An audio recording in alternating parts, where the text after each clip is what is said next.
మాట మాత్రం మళ్ళీ ఇస్తున్నా, ఈ ప్రభుత్వం నాకు తెలిసి న్యాయం చేస్తుంది అనే విశ్వాసం నాకైతే లేదు. ఎందుకంటే కూలగొట్టిందే వాళ్ళు, అన్యాయం చేసిందే వాళ్ళు. అటు వాళ్ళు న్యాయం చేస్తారని నేను అనుకోడు. మీకు మళ్ళీ చెప్తున్నా, ఎక్కువ రోజులేమీ లేదు. కేవలం 500 రోజుల్లో తిరిగి కేసీఆర్ గారి ప్రభుత్వం ఈ రాష్ట్రంలో వస్తుంది. మీకు న్యాయం చేసే బాధ్యత మాది.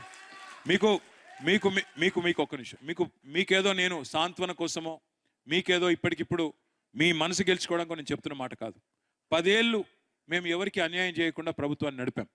10 ఏళ్ళు పేదవాడికి అవసరమైతే సహాయం చేసే పని చేసినాం తప్ప చెడగొట్టే పని ఎక్కడా కూడా చేయలేదు.